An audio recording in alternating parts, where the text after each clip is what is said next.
Ассаламу алейкум, кадырман көрөрман жана угарман. Марва туудан түз эфирден көрүп жаткан биздин бардык мекендештерибиз ыйык Рамазан айында кайрадан эфир аркылуу жолуктуруп турган Аллах Таалага чексиз шүгүрлөр айтабыз. Бүгүнкү эфирди алып барган мен Гүлназар Кенбек кызы. Алдыңкы 30 мүнөт аралыгында сиздерге пайдалуу, керектүү эфир болот деген терең ишеним менен көрсөтүүбүздү баштайбыз. Рамазандын 27 түнүн Кадыр түнү катары билебиз. Биз муну көптөгөн алымдарыбыздын көз карашы менен кадасат катары жыл сайын Рамазан айынын 27 түнүн Кадыр түнү катары билип келебиз. Бирок пайгамбарыбыздын көрсөткөнү боюнча Рамазан айынын 21, 23, 25, 27 түндөрү Кадыр түндү издөө зарыл экендигин айтып кеткен. Биз бүгүн ушул Рамазандын 3-10 күндүгүндө турабыз. Кадыр түн темасында кеп коскойбуз, андыктан биз менен бирге болуңуздар. Бүгүн биздин көрсөтүүгө келген коногубуз теолог Мариям Мамажусупова болмокчу. Ассаламу алейкум, кош келдиңиз. Алейкум ассалам. Куттуу Рамазан айыңыз кут болсун. Деги эле кармаган орозоңуз кабыл болсун. Аллахым баарыбыздын кармаган орозобузду, кылган ибадаттарыбызды кабыл кылган болсун. Рахмат. Устаза, биз бүгүн ушул Кадыр түн деп калдык. Алгачкы суроо болсун. Кадыр түн деген эмне? Бул Кадыр түн деген кантип, эмне үчүн Кадыр түн деп аталып калган? Ушул тууралуу айтып өтсөңүз. Субханака ла илма лана илля ма алламтана иннака анта алимун хаким. Биринчиден ушул мүмкүнчүлүктү бизге берип жаткан Аллах Таалага чексиз мактоолор болсун. Акыйкатта ар бир нерсе Аллахтын өкүмүнө муктаж. Биз ойлоп биз кылган нерселердин баардыгы Аллах Таалам ошо кулуна хайырлуусун гана берет экен да. Ошон үчүн бүгүн сиздер менен жолугуп отурганыбыз мен ойлойм бул үммөт үчүн, өзүбүз үчүн жакшы эскертүү болот деп үмүт кыламын. Буюрса андан кийин ошол динди бизге алып келүүдө, бизге жеткизүүдө канчалаган кыйынчылыктарга сабыр кылып, кыямат күнгө чейин үммөтүм деп бизди күтүп турган пайгамбарыбыз саллаллаху алейхи вассаламга бизден дуа саламдар болсун. Алхамдулилля, Аллах Таалага чексиз мактоолор болсун. Быйыл да ошол Рамазан айына жетип, орозо кармап, ибадаттарды кылып, акыркы 10 күндө азыр Кадыр түн кечесини күтүп жаткан мезгилибиз. Бул мумин үчүн, мусулман үчүн өтө чоң бир неамат. Сөз менен айтып бүтпөй тургандай. Кадыр түн деп Кадыр түн бул 3 маанини билгизет экен. Биринчиси ал-кадр, же болбосо ошол адамдардын бир жылдык кадыры, адамдардын бир жылдык тадыры чечиле турган күн болгон себептен кадыр, ал-кадр деп коет экен. Же болбосо экинчи бир бөлүгү ашараф, же болбосо өтө бир кадырлуу бир нерсени айтат экен да. Эмне үчүн кадырлуу дей турган болсок, ошол кадыр түндө бизге улуу болгон Кур'ани Карим түшкөн экен. Ал эми үчүнчү аталышы Диякул лейл деп коет экен, же болбосо эч бир месте калбаган түндү деп айтат экенбиз да. Кыргызчасы месте калбаган, дыяк деген сөз араб тилинен кыргызчага которгондо эч бир орун калбаган нерсени айтат да. Эмне үчүн мынтип аталат десе, ошол күндө Аллахтын уруксаты менен, Аллахтын буйругу менен асмандан баардык периштелер жерге түшөт экен дагы.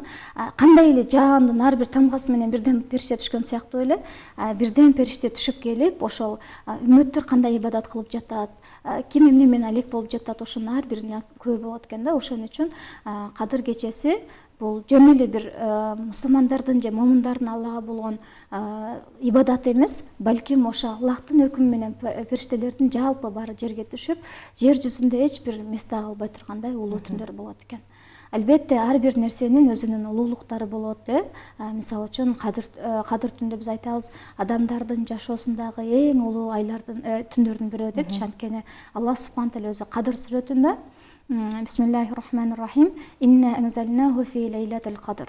Чындыгында биз ошол Кадыр түндө Кур'ани Каримди түшүрдүк деп Аллах Таала айтып жатат да. Демек биз бул нерседен билебиз, Кадыр түндүн улуулугу ошол Кур'ан түшүшү менен экен да. Андан кийинки аятта лейлатул кадри хайру мин альфи шахр. Кадыр түн кечеси 1000 айдан ашыгыраак деп айтат экен да. Эми 1000 айды эсептей турган болсок, бул 83 жыл 4 айга барабар болот экен. Бунун келип чыгыш тарыхы Бани Исраил коомунда пайгамбарыбыз саллаллаху алейхи вассалам сахабалар менен отуруп 4 адамдын ибадаты жөнүндө айтып берет да. Анан алар 1000 айлап ушундай чоң ибадаттарды кылып, бир ушундай бир таат ибадат менен жаратканга ибадат кылганын укканда сахабалар аябай мындай көндөрүп түшүп калат да, эмне үчүн биз деген аз убакытта жашайбыз, ушундай убакытта биз кандай ибадат кылабыз дегенде Жибраил алейхисалам келип ошол бир түндөгү ибадат 1000 айдан артык жарак, же болбосо 83 жыл 4 айга барабар болот деп айтканда сахабалар ушундай кубанышкан дейт да. Теназзалул малаикату ва рух, ушул аяттан биз түшүнөбүз, билебиз, жана айтып аткан сөзгө далил катары бул түндө чындыгында периштелердин бардыгы түшүп келет экен. Алла субхана тааладан кайсы бир инсан кечиримин сурап, кайсы бир инсан тобо кыла турган болсо, акыйкатта бул ушундай нерсе адамды күнөөсүнүн кечирилгендиги менен шарафатталган түн болуп эсептелет. Устаза кадыр түн деп калдык дегеле, кадыр түндү кантип тосушубуз керек? Эми пайгамбарыбыз саллаллаху алейхи вассаламдын хадисинден Айша энебизге бизге риваят кылганда, пайгамбарыбыз саллаллаху алейхи вассалам өзү үй бүлөсүнө акыркы 10 күндө аябай ибадатка катуу үндөчкен да. Ушул түндөрү алар көбүнчө кечирим суроо менен, намаз окуу менен, Курандарды көп-көп окуш менен өткөзүчү экен. Бирок эч бир риваяттарда же хадис аяттарда ушунча рекет намаз окуш керек же мындай окуш керек деген нерсе жок. Болгону биз көбүрөөк кечирим сурап, көбүрөөк Курандарды окушубуз керек экен. Эми кадыр түн дегенде бул кадыр түн мисалы үчүн ар бир адамдын жүрөгүнөн түнүктап издей турган нерсе да. Имам Бухарийдин китебинде ошо Айша энебизден риваят кылган пайгамбарыбыз саллаллаху алейхи вассалам кадыр кечесин акыркы 10 күндөн издегиле деп айткан да. Ал эми Имам Муслимдин китебинде болсо пайгамбарыбыз саллаллаху алейхи вассалам акыркы так болгон сандардан же болбосо 21, 23, 25, 27, 29 кадыр так сандардан издегиле деп айтат да. Эми биз бул нерседен билебиз, ар бир нерсенин өзүнүн убакыт сааты болот. Аллахтын адилеттүүлүгү ушундай нерседе, Аллах таалам ар бир нерсени убакыт менен касам ичкен да. Бирок ошол акыркы түндөрдө биз бир аз уйкусуз өткөзүп кое турган болсок, иншаллах Аллах таалам сөзсүз түрдө бунун ажыр соолун берет. Биз билебиз, биз туткан, биз окуган намаздарыбыз, кылган садакаларыбыз, берген зекеттерибиз бул бардык адам өзү үчүн да, анткени бул нерсе милдеттелдирген. Бирок Рамазан айындагы ибадат кана бул Аллах таала үчүн экен да. Бунун соогу канчалык болот жана ким канчалыктыр ушундай деп эч кимибиз айта албайт экенбиз. Болгону биз билебиз, орозо кармагандар үчүн Раян дарбазасы даярдалган. Ошон үчүн биз көбүрөөк аракет кылышыбыз керек. Буйруса ошол Абу Хурайра радиаллаху анхудан болгон риваят хадисте айтат, кимди кайсы бир момун мусулман ишеним жана толук үмүт менен ошол кадыр түн кечесин кармай турган болсо, Аллах таала анын өткөн күнөөлөрүн баарын кечирет деп айткан экен да. Ошон үчүн биз ниет кылабыз, иншаллах, бул кадыр түн жөн эле бир периштелердин келиши же Куран түшүшү же болбосо 83 жылдан артыгыраак эмес, бул эң биринчи Аллах ыраазылыгы үчүн болуш керек. Устаза, ушул бул кадыр түндө кандай дуаларды кылышыбыз керек? Кандай дуа кылсак кабыл болот дегендей. Айша радиаллаху анха момундардын энеси пайгамбарыбыз саллаллаху алейхи вассаламдан эгер кадыр түн келгенин мен билсем эмне кылам десе, пайгамбарыбыз саллаллаху алейхи вассалам ошол дуаны үйрөткөн экен. Аллахумма афун тухиббул афа вафу анни. Аллахым, сен кечирүүнү жакшы көрөсүң. Кечир, мени кечиргин деп дуа кылгын дейт да. Биз билебиз, бул бир гана риваятта келген дуалар. Аллахумма тухиббул афа фафу анни деген. Эми бул дуа менен эле чектелип калбаш керек. Бизде билебиз, Куран-ы Каримде 114 аят бар. 114 аяттын ичинде эң улуу дуалардын бирөөсү же болбосо Куран ачкычы деп коебуз, Фатиха сүрөсү бул дуалардын эң улуусу. Биз Фатиха сүрөсүн окусак болот.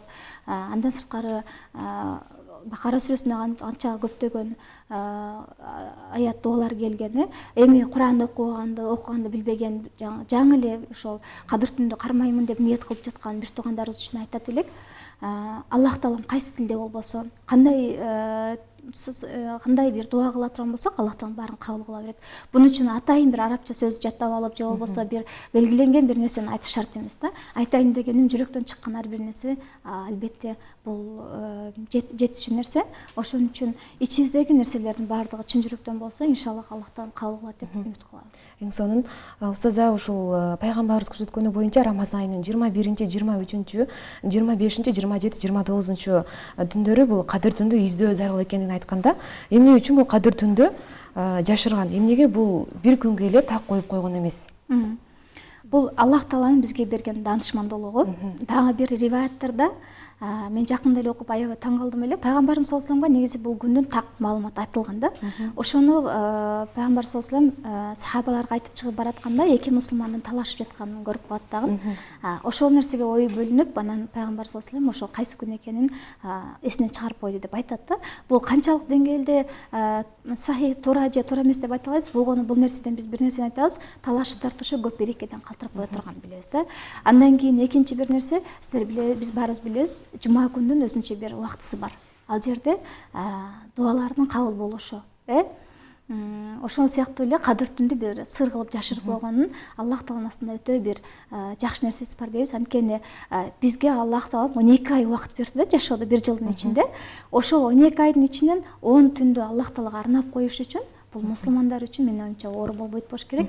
Биз ар бир нерседе Аллага жакындаткан нерселерди жакшыраак баалашыбыз керек да. Ошон үчүн биз айтпайбыз бул нерседе эмне үчүн ушундай кылып койсо жакшы болот эле деп. Адам көзү көрбөгөн нерсени же болбосо мынтип уштап карбаган нерсени азыркы күндө тилекке каршы көп баалабай калдык да. Материалдык нерселер, колубузга көрүнгөн нерсе, колубузга кармалган нерсе көбүрөөк бааланып калбады эмеспи? Балким бул деле мусулмандын баягы мусулмандын руханий жашоосундагы бир Аллах менен болгон байланышын күчөтсүн деген максат болсо керек. Кадырман көрөрман, эгерде сизде кандайдыр бир кадыр түнү тууралуу суроо боло турган болсо, экрандагы номерлерге кайрылсаңыз болот, буюрса жооп беребиз деген үмүттөбүз. Устаза, ошол пайгамбарыбыз деп калдык. Сүйүктүү пайгамбарыбыздын орозосу кандай болгон, деги эле кадыр түнү кандай тоскон? Ушул тууралуу айтып өтсөңүз. Эгерде пайгамбарыбыздын орозосун айта турган болсок, бизде ыйлай турган эле абал, анткени бизги Рамазан айы эмнегедир курсак менен эле байланып калганбыз да. Баарыбыз эле ифтарды эмне кылышыбыз керек, кайсы жака барыш керек, кимди чакырыш керек, ошол нерсе менен эле чектелип калдык да тилекке каршы.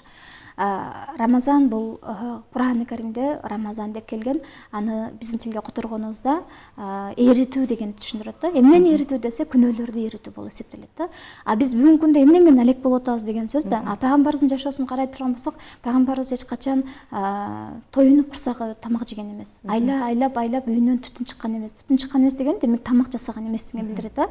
Биз эч качан пайгамбарыбыздын жашоосундагыдай орозо кармай албайбыз албетте. Бирок жок дегенде биз үмүт кылышыбыз керек, же аракет кылышыбыз керек. Жок дегенде ифтарларга ошо чыныгы муктаждарды чакырып дегендей сыяктуу ошол. Пайгамбарыбыздын орозосу бул басып жүргөн Кур'андай болгон да. Анткени пайгамбарыбыз өзү басып жүргөн Кур'ан болгон. Мындайча айтканда, көзү жаман нерсени көргөн эмес, кулагы жаман нерсени уккан эмес, оозу жаман нерсени сүйлөгөн эмес, буту жаман жакка басып барган эмес, колу жаман нерсени кармаган жок. Бизде азыр тамак аштан эле тартылып, тамак аштан эле тыйылып жатканы менен башка нерсебиз менен орозо кармай албай жатабыз тилекке каршы. Бул нерсе адамды ачкалыктан башка эч нерсе пайда алып келбей турганын билсек деле, пайгамбарыбыз саллаллаху алейхи вассалам дене мүчөсү менен тамак аштан мурда дене мүчөсү менен орозо кармаган.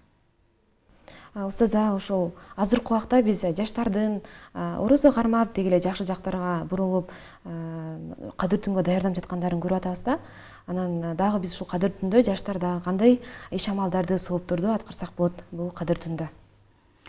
Элхамдулилля, акыркы күндөрдө, акыркы жылдарда биз байкайбыз, чындыгында жаштарыбыз биздер дин жолунда жакшы кетип жатат. Бул да болсо Аллахтын бизге берген чоң фазилети, кыргыз элиме, кыргыз жериме, биздин алымдардын, биздин устаздардын дуалары, биздин устаздардын көрбөй кеткен дуа тилектери да, элхамдулилля, Аллахтын бизге чоң неаматы бул. Азыркы күндө чындыгында өтө көп сураган жаштар бар. Бул нерсе өтө кубандырат. Негизи кадыр түндө эң биринчи жакшы ниет болуш керек. Аллах Тааладан ошол мени күнөөмдү кечир. Анткени мусулмандын өзүнүн сыфаты кандай болуш керек десе, мусулман ар качан үмүт жана коркуунун ортосунда жашаш керек да. Аллах Таала мени кечирет, иншаллах деп туруп, ошо Аллахтын кечирүүсүнөн үмүт кыла турган болсок, Аллах Таалам ар сыфаты менен мени азапка салып койбосун деп ошол нерседен кечирим суроо менен болгону жакшы ибадаттарды кылуу, көбүрөөк истихбар айтуу, анткени кечирим суроо момун мусулман үчүн бул бир бакча сыяктуу дейт да. Адам өзүнүн бакчасын кандай кооздо болсун, кандай жакшы болушун кааласа, анын истихбары ошончолук кооз болуш керек. Демек биздин тилдерибиз ар дайым истихбарда болуп туруш керек. Эң сонун устаза, айтып өтсөңүз, ошол кадыр түндө биз аял кишилердин мечиттерде же болбосо башка өзүнчө жамаат болуп олтурушуп кадырдын тоскондорун көрүп келебиз да. Негизи эле бул аял кишинин кайсы жакта кадыр түндү тоскону жакшыраак негизи? Аял киши үчүн эң жакшы жер үйү болот. Кандай эле жамаат менен эркек киши жамаат менен ибадат кылса 27 эсе сооп алгандай, мисалы үчүн жалгыз окугандан көрө жамаат менен намаз окуса 27 эсе сооп алган сыяктуу эле аял киши да өзүнүн үйүндө кылыш керек. Тем более кадыр түндө бул түнкү амал болуп эсептелет. Түнкү амалда ар бир аял өзүнүн үйүндө кичинекей бир жай намаз кыла тургандай местосы боло турган болсо, адам качан өзүнүн Аллах менен болгон ибадаты канчалык экенин билгиңиз келсе, анда ал жалгыз калганда өзүн карап көрсүн дейт да алымдар.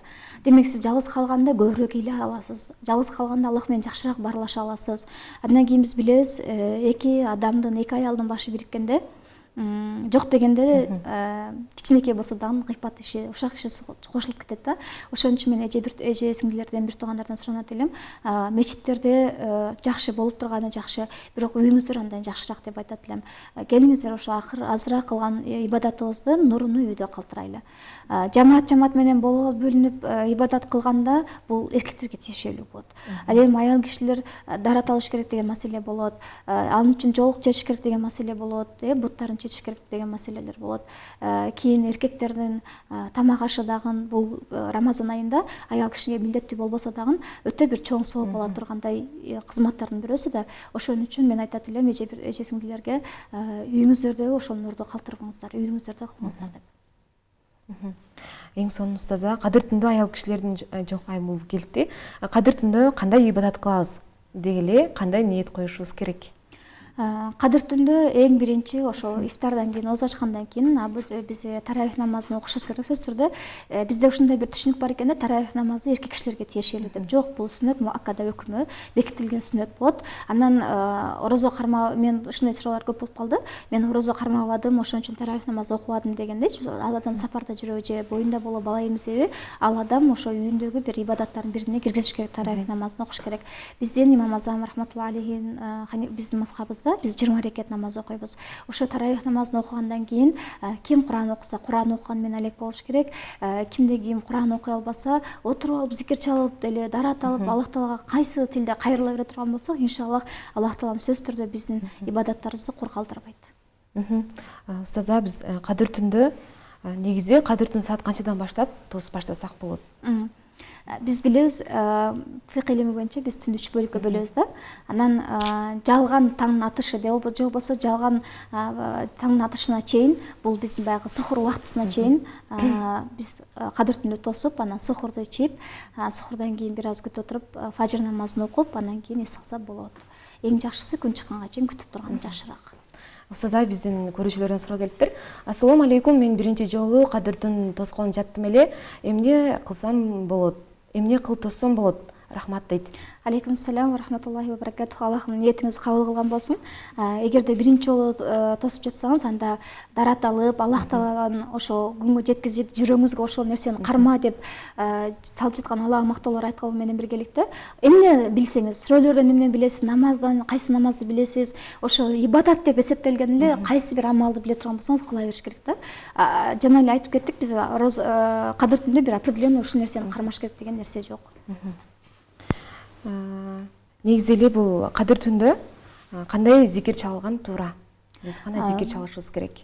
Аллахтан баягы Пайгамбар саллаллаху алейхи ва саллям үйрөткөн дуадан биз билебиз. Аллах таала мени кечир деп аширеңизге үйрөтүп атпайбы? Ошон үчүн биз кадыр түнү көбүрөөк истихфарга маани беришибиз керек.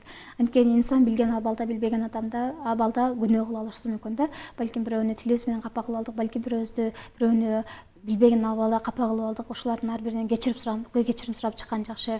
Анан кадыр түндө дагы эң жакшы нерселер Аллах Тааладан көбүрөөк дуа кылыш керек. Тадырыбыздын жакшы болушуна, жакшы өлүм насип этишине. Анткени Аллахтан суралган нерселер эч качан кайтарылбайт эмеспи? Ал эми түн бул эмне ошо кадыр түнү эң үмүттүү түндөрдүн эң жакшысы деп айтат да алымдарчы. Ошо үмүттүү түндөрдүн эң жакшысы да биз тадырыбыздын жакшы болушун сурашыбыз керек көбүрөөк. Деги эле бул кадыр түн деп калдык. Кадыр түндүн кандай фазилеттери бар? Абу Хурайра радиаллаху анхудан келген хадисте, риваятта пайгамбарыбыз саллаллаху алейхи вассалам айткан, ошо кимде ким ыйман ишеним менен кырмай турган болсо, Аллах таала анын өткөн күнөөлөрүн баарын кечирди деп айтат да. Албетте ширктен башка. Эми биз бир жылдын ичинде канча күнөө кылабыз? Буну даже эсептеп албасак керек. Аллахтын мээрими ушундай нерсе биздин күнөөлөрдүн баарын жашырып коет да. Эгерде ошонун бирөөсүн ачып кое турган болсо, Аллах сактасын, бизде кандай жаман нерселер пайда болмок да. Ошон үчүн Алла альхамдулилля ошо биздин күнөөлөрдү жашырып жаткан Аллага мактоолор болсун деп. Ошон үчүн көп истигфар айтып, ошол эң жакшылары ушул нерсе да. Андан кийин кечирим айы, бул Рамазан айы, кечирим айы. Биз бири-бирибизден кечирим сурашыбыз керек. Мусулман биз билебиз, адамдар Аллах менен болгон мамилесинде бир ибадаты туура эмес болуп калган болсо, Аллах таала Рахман Рахим сыфаты менен кечирип коюшу мүмкүн да. Бирок инсандардын бири менен бири болгон мамиледе Аллах таала ошол инсан кечирмейинче киришпейт да бул нерсеге. Ошон үчүн баягы менин эмем ушундай же болбосо мындай деп отурбастан, мен биринчи очередте мусулманмын деп туруп кечирим сурап кое турган болсоңуздар, иншаллах Аллах таала биринчи болуп кечирим сурагандарды кыямат күнүндө өзү күнөөсүн ачкандан уялат дейт да. Ошон үчүн аракет кылайлы. Бул түндө көбүрөөк баягы ибадат кылып калган. Негизи Рамазандын акыркы 10 күнүндө негизи итикаф менен өткөзгөн жакшы. Биз азыр бир эле кадыр түнү эмете албадыкпы? Байлана албадыкпы? Мусулман адам катары биз пайгамбарыбыз саллаллаху алейхи жашоосундагы бир жакшы бир өрөлгөлөрдүн бирөөсү бул итикаф да. Итикаф деген ошол акыркы 10 күндө Аллахка бөлүү болуп эсептелет. Бунун тарыхы Исмаил алейхиссалам менен Ибрагим алейхиссаламга кайрылат экен.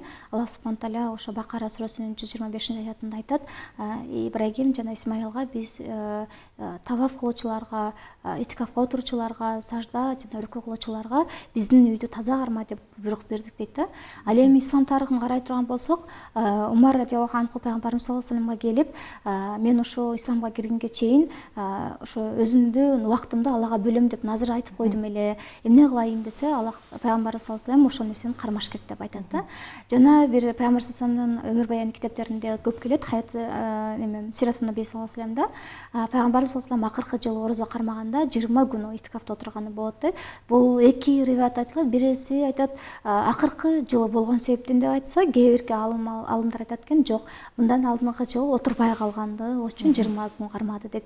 Демек биз бул нерседен билет экенбиз, мусулман катары биз акыркы 10 күндө таксандарда Лайлатул Кадрды эле карап отурбастан, акыркы 10 күндө сөзсүз түрдө итикафка отуруп, Аллага баягы убактыбызды бөлүшүбүз керек да. Анткени азыркы күндө бизде айымдар арасында айрыкча жана психологдор чыгып атат, ар кандай нерселер чыгып атат. Мен айтат элем, бул эң жакшы дава ушул нерселерге. Аллах менен болгон баарлашуу, анткени рухтагы нерселер баары рух нерсеге кайтат да. Ошон үчүн кайсы бир инсан кыйналып жаткан болсо, жашоосун таба албай жаткан болсо, ошо кадыр түнүнүн акыркы убактысында Аллах менен боло турган болсо, буюрса сөзсүз түрдө жакшы нерсени таба алат деп ойлойм. Эң сонун биздин көрүүчүлөрдөн сурап келиптир. Кадыр деген сөздүн мааниси кандай дейт? Жана эле айттык, шараф же болбосо өтө бир кадырланган, кадырлуу деген нерсени билдирет экен да. Бул нерседен биз эки нерсени алабыз. Кадырлуу дегенде биринчиден адамдардын күнөөсү кечирилип, бул кадыр болот. Сөзсүз түрдө адамга чоң бир кадыр алып келет. Экинчиси Курани Каримдин ушул түндө түшкөндүгү үчүн болот да. Жана аятта айта кеттик. Инна анзалнаху фи лайлатил кадр, кадыр түндө түшүрүп болгондо үчүн. Ал эми экинчи мааниси лейлу дияк деп айтылат. Тың эч бир месте калбаган орунду билгизет, түндү билгизет, периштелердин жерге түшүү себеби менен. Биздин көрүүчүлөрдөн суроо келиптир. Саламатсызбы? Кадыр түнү тоскондо сүрөлөрдү, Куран китепти окуп отурганда аябай уйкум келет. Алаксыш үчүн тамак жасап, талимдерди угуп тоссом болобу? Сөзсүз түрдө болот. Кадыр түнүндө Куран окуш керек же болбосо намаз окуш керек деген нерсе жок. Негизи эле аял кишилердин ар бир кылган иши ибадат болот. Кандай эле эркек киши чарчап, үй бүлөсүн багыш үчүн чарчап, адалдан рызкы таап келгенин ар бир садака сыяктуу эсептелген сыяктуу эле аялдын үйүндөгү кылган кызматы, күйөөсүнө, кайненесине, кайнатасына, балдарына кылган чарчаган ар бир кызматы бул садака өкүмүнө кетет. Ошон үчүн эгерде түндө туруп ошол кадыр түндө сухурга тургандарга тамак жасай турган болсоңуз, бул да ибадат өкүмүндө кетет. Ассаламу алейкум, бизге дуа берип коюңуздарчы, ооруп жаткан болчук дейт. Аллах субхана тааланын жакшы бир сыфаты бар, шафиа деп, шифа берүүчү. Пайгамбар саллаллаху алейхи вассалам ошо качан мусулмандар ооруптур деген укканда, ушул дуаны айтчу экен: Аллахым тез жана толук түрдө шифасын берсин деп. Ошо сизге дагы Аллахтан суранабыз, тез жана толук шифасын берсин деп. Устаз, биз дагы ушул кадыр түндө кандай ибадаттарды кылсак болот, кандай нафил намаздарын окусак болот, кандай ниет коебуз? Ушул тууралуу айтып өтсөңүз. Негизи мен айтат элем, нафил намаздан караганда каза намаздарын толтуруш керек адам. Анткени мен өзүмдө карзым бар болуп турса, башка бирөөгө жардам акча бере албайм да. Ошол сыяктуу эле адам өзүнүн карз намазы болуп турса, нафил намаз окуй албайт да. Мен айтат элем, ошо намазга көбүрөөк көңүл буруш керек. Анткени бизде кыямат күнү эң биринчи суралуучу нерсе, амалдардын бирөөсү бул намаз да. Намаз бул мусулман адам үчүн Аллах менен болгон байланыш, биздин канчалык деңгээлде Аллахтын астындагы итаат болуш, канчалык деңгээлде мойнун суна турганыбыздын белгиси бул намазыбыз менен болгон байланыш канчалык болуп атат да. Ошол сыяктуу мисалы үчүн мен сизге бир 100 сом карыз боло турган болсом, башка бир адамга 100 сом белек бере албайм да, же болбосо садака чыгара албайм. Анткени мен биринчи карзымдан кутулушум керек да. Ошол сыяктуу эле мен айтат элем, кадыр түн бул жакшы бир мүмкүнчүлүк. Ошо нафил намаздарыңыздарды кое туруп, биринчи каза намаздарды окуган жакшыраак деп айтам да. Анткени бул Аллахтын астында да биздинче барганда биринчи сурала турган намаз. Анан убактыңыздар болуп бара жатса, тахаджуд намазын окуш керек сөзсүз түрдө. Анткени пайгамбарыбызга бул милдет катары берилген болсо, пайгамбарыбыздын үммөтүнө бул сүннөт катары келди да. Ошол эми бекитилген деген сүннөт болбосо дагы Аллах менен болгон байланышымды оңдойм деген мусулман үчүн бул намаз өтө зарыл. Устаз, ушул кадыр түндө кандай китептерди окуган жакшыраак дегиле соо көп болот дегендей? Эң жакшы китеп бул Куран. Биз билебиз, Аллах субхана тааля Куран Каримдин биринчи эле Фатиха сүрөсүнөн кийинки Бакара сүрөсүндө «Заликал китабу ла райба фи» деп келет. Чындыгында шек күмөнсүз бул китепте эч кандай катачылык жок деп. Демек биз бул аяттан билебиз, Аллах субхана тааляны жараткан китеби, Аллах субхана тааляның каламы болгон китеп менен аткан китеп жок да. Мен негизи эле ойлойт элем, Курани Каримди окуймун же Курани Каримди ошо Рамазанда хатым кылып чыгаргач бүткөн эжелерге бул өтө бир чоң неамат, жетишкендик деп айта алат элем да. Кайсы бирөөбүз азыр күнгө чейин Куран окуй албай турган болсок, бул биз үчүн чоң айып болуш керек да. Анткени адам өзү менен өзү күрөшүш керек. Бизде азыр тиги мындай жашап жатыр, бул мындай жашап жатыр деп бириз менен бириз атандашып жашап калбадыкпы? Жок, адам өзүн өзү өзгөртүш керек. Өзгөртүү деген нерсе өзүңдү сырттан карап көрүшүң керек. Былтыркы жыл менен ибадатыбыз менен быйылкы жылдын сөзсүз ибадаттын айырмасы болуш керек. Былтыркы жылы жөнөкөй китептерди ачып окуй турган болсоңуз, пайгамбар саллаллаху өмүр баю жөнүндө, сахабалар жөнүндө, Курани Карим жөнүндө негизи эле диний китепти окуй турган болсоңуз, бул жылы сөзсүз түрдө Куранды ачып туруп, Курандын агызын арабча окуганды үйрөнүшүңүз керек. Мен айтат элем, китептердин эң жакшысы бул Курани Карим. Оруз айт кайсы күнү белгиленди муфтияттан деген суроо келиптир. Бул суроого мен жооп бере албайт экенм. Устаза, мына бизге бөлүнгөн убакыт да соңуна келип бартат. Деги эле бизге конок болуп келип бергениңиз үчүн, биздин кыргыз элибизге аз да болсо өз салымыңызды кошконуңуз үчүн сизге терең ыраазычылык билдиребиз. Эркин сөз берели. Эң биринчи ошо кыргыз элиме, жериме Аллах таалам ушундай бир чоң неаматтарды берди, дин эркиндиги деген. Аллахтан сурайт элем, ушул нерсени бизден алып койбосун. Бардыгыбыз ушул мүмкүнчүлүктөн пайдаланып, ар бир нерсенин убактынын өзүнүн саатын баалуулугу бар дейт го, өлүм келгенге чейин ушул жашоонун кадырын билип, ден соолуктун баарында ошо ибадаттын баягы кадырын билип, аябай ибадатты ошол Аллах таалам ошол Рамазан жеткизгендигин аябай убакытты баалап ошо өткөзүп алсак жакшы болот деп үмүт кыламын. Кыргыз элиме, жериме, жалпы эле мусулман бир туугандарыма жараткан жалпыбыздын күнөөбүздү кечирген болсун.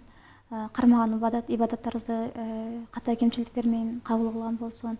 Буюрса жалпы баарыбыз кийинки жылы Рамазан айында ибадаттарды кылууга, оразону толук кармаганга Аллах таалам насип эткен болсун.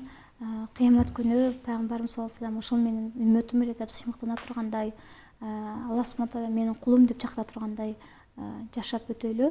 Негизи эле адам баласынын жашоосу бул из да, калтырып кете турган из. Бир учурларда келип, артыбызды карап, жылмайып гана кете тургандай болуп жашаган Аллах таалам баарыбызга насип этсин.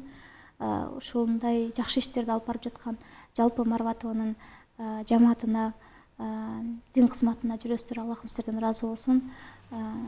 Кандай жакшы максат тилектериңиздер менен ошо Рамазан айын кармап аткан болсоңуздар, Аллахым кабыл кылсын. Жалпы жамаатыңыздарга рахмат. Сизге да терең ыраазычылык билдиребиз. Илимиңизге илим артылып, дагы көптөгөн ийгиликтерге жетишиңизге тилектешпиз. Кадырман көрөрман, мына бизге бөлүнгөн убакыт дагы соңуна келип жетти. Бизде конокто Мария Мамажусупова теолог айымыбыз болду. Кийинки эфирден жолукканча ассаляму алейкум.